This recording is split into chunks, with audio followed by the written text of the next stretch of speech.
Bonsoir, bonsoir, soyez salués, chers abonnés. Voilà, c'est Kovo Tano. Aujourd'hui, nous allons penser à faire des critiques sur vraiment une photo que j'ai sélectionnée, une photo d'un bâtiment. Nous allons faire des critiques dessus. Voilà, parce que souvent, nous voyons des photos, on s'amuse, mais vous ne savez pas combien est-ce que ces dégâts ont coûté la vie de certaines personnes ou encore ont coûté cher à une personne quelconque que nous ne connaissions pas. Voilà un peu. Mais tout ceci est dû à l'ignorance vraiment de chacun de nous, soit de maître d'ouvrage. Souvent aussi ça peut être le maître d'œuvre, voilà, parce que quand tu as le marché, quand on te confie les marchés, la meilleure des choses c'est de chercher des personnes adéquates pour faire tes travaux. Mais quand ce n'est pas le cas, voyez un peu ceux qui sont sur les sites ne maîtrisent pas toutes les techniques. Vous voyez qu'il y a toujours vraiment un souci. Voilà. Donc, vous voyez cette photo qui est en face de nous là. Voilà. C'est un immeuble. Voilà. La photo n'a pas été entière parce que je l'ai sélectionnée sur le net. Voilà. Voilà. Pour ne pas dire que peut-être que c'est moi, mon bâtiment, ou bien c'est, à vrai dire, je l'ai sélectionné sur le net. Voilà. Parce que l'Internet fait partie aussi des choses que nous prenons vraiment au sérieux parce que l'information passe aussi vite là-bas. Donc, quand nous voyons des choses, nous devons aussi, à travers ce canal, faire passer aussi d'autres informations de manière claire et nette pour éviter les dégâts. Voilà. Voici, on a un bâtiment en face de nous qui est déjà, je ne sais pas ça fait combien d'années, mais il y a des dégâts qui apparaissent déjà sur le bâtiment. Nous avons vraiment la fondation qui est déjà apparente. Nous avons au niveau des murs, nous avons des fissurations qui apparaissent de partout. Voilà, parfois mais on peut dire c'est des décollements parce que ça c'est pas voilà. Donc vous avez aussi des remarques aussi à faire sur les bâtiments au niveau de la dalle et autres. Voilà. Donc on critique un peu, voyez un peu. Qu'est-ce qui peut être à l'origine de ces dégâts qui sont en train d'être produits sur, comment on appelle, sur ce bâtiment? Voilà. Premièrement, nous allons d'abord en fondation. Oui, parce que toute chose, c'est la base. La base de notre bâtiment, c'est la fondation. Vous comprenez avec moi que la fondation, quand nous regardons, elle est très superficielle. Voyez un peu, la fondation est très superficielle, ça veut dire qu'il n'y a pas eu de profondeur. Voyez un peu, on n'a pas fait de fouilles conséquentes. Voilà, et pour pouvoir vraiment, comment on appelle, protéger la fondation contre les intempéries et autres. Vous voyez un peu. Donc, c'est ça qui fait que actuellement la fondation, elle, est apparente. Vous voyez un peu. Donc, nous remarquons par là que déjà, il y a absence de contrôle sur ce bâtiment. Il y a eu absence de personnes vraiment adéquates, absence de personnes vraiment techniques qui avaient la capacité de s'occuper de cet ouvrage aussi très important parce que déjà on n'a pas la photo entière mais on se rend compte que nous avons déjà un 2 3 voilà on a déjà un R plus 3 qui est déjà présent devant nous. C'est déjà un projet très énorme que il devait avoir vraiment le sérieux là-dedans, mais déjà en base déjà il y a quelque chose qui est raté en fondation. Vous comprenez avec moi que même si en haut, ils ont mis la peinture, même si en haut, il n'y a pas de fissuration, tôt ou tard, le bâtiment va avoir des problèmes parce que la base n'est pas solide, parce que la fondation n'est pas faite pour vraiment, comment on appelle, recevoir l'ouvrage aussi qui est en élévation. Voilà. C'est en cela qu'on parle des dimensionnements, c'est en cela qu'on parle d'études géotechniques, c'est en cela qu'on parle de vraiment études des sols. Voilà, nos parents, pour ceux qui ne connaissent pas le bâtiment, c'est pour cela.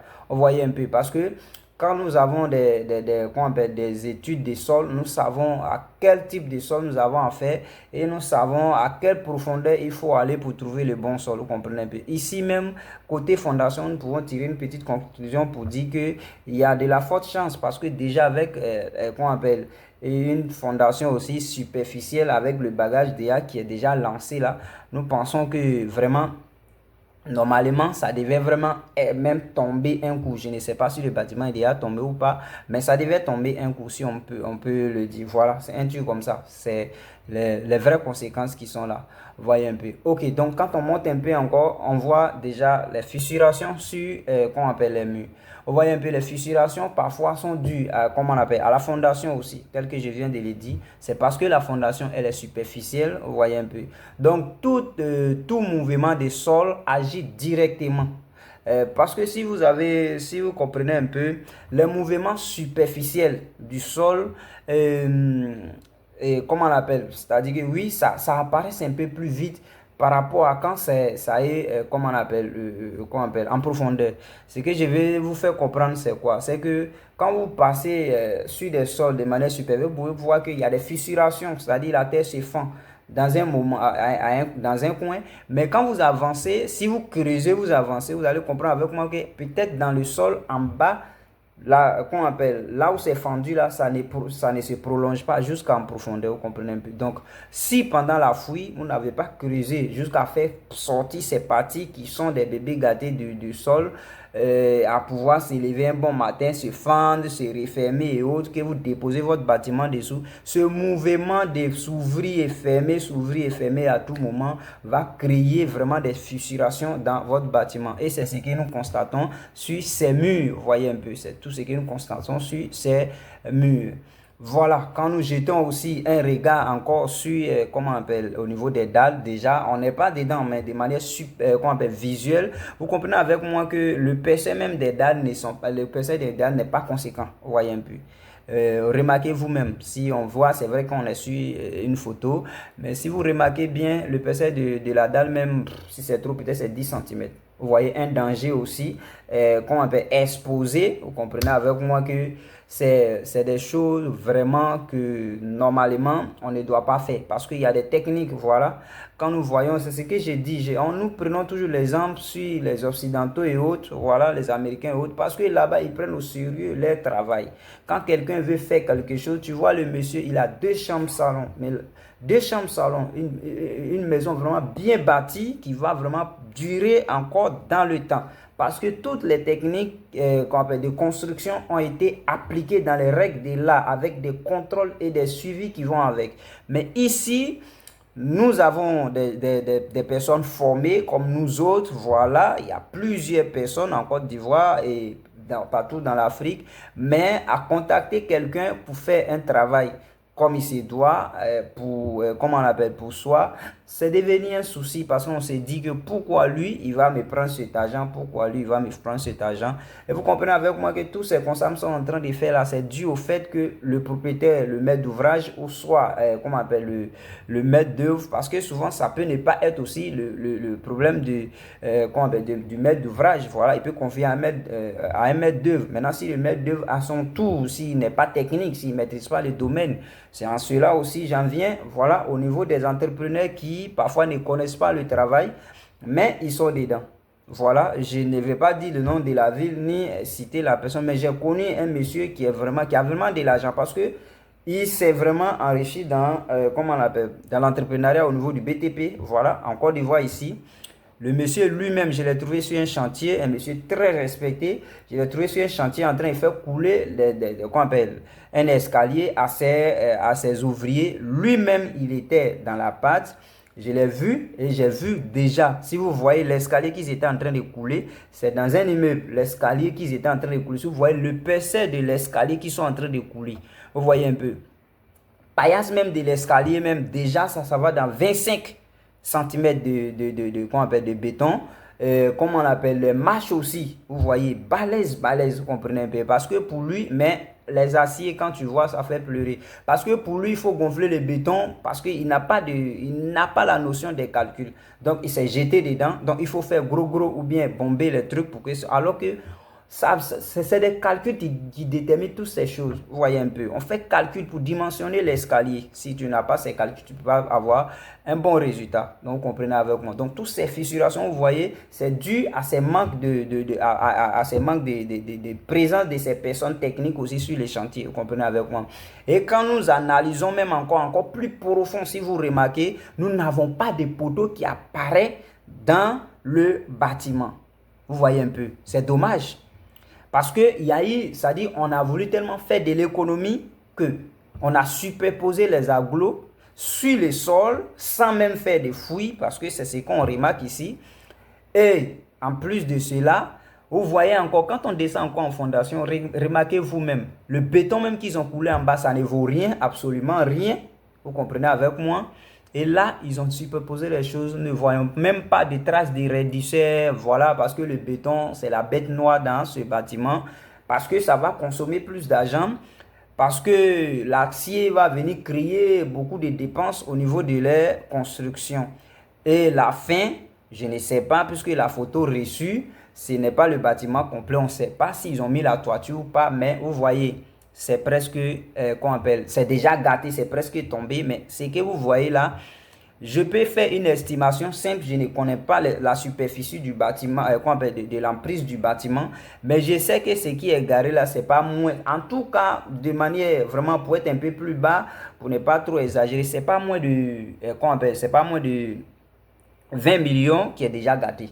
R plus 3. J'ai dit 20 millions. C'est 20 millions même, c'est peu. C'est plus que ça. C'est pas moins de 30 millions qui est déjà gâté, vous voyez un peu. C'est-à-dire, voulant vraiment être très économique, voici où vous êtes arrivé. Alors que ces 30 millions, tu peux même essayer d'aller doucement, donner aux vrais techniciens, aux vrais ingénieurs, faire ton travail de manière parfaite, faire des bonnes fouilles avec ces études qui vont avec. Même si vous avez, c'est-à-dire R plus 1, mais la fondation préparée pour recevoir R plus combien que tu prévois. Et puis dans l'avenir, avec les moyens, encore, on peut compléter parce que la fondation a été préparée pour recevoir toutes ces charges qui viendront après. Vous comprenez avec moi? Je pense que ça allait être mieux, mais voulant être encore plus économique, vous comprenez avec moi, voici ce que ça crée. Donc, juste informer nos parents, parce que souvent quand je parle sans image, il y a les gens qui me suivent mais qui ne comprennent pas. C'est un peu ça que je dénonce, c'est un peu ça que je dénonce, c'est un peu ça que je dis à tous mes collègues de sortir, de faire des petites sorties, de parler, parce que nous devons sensibiliser. Le génie civil, c'est nous qui devons valoriser. C'est vrai, nos parents l'ont fait, ils ont fait les pas, mais de nos jours, on a notre manière de valoriser.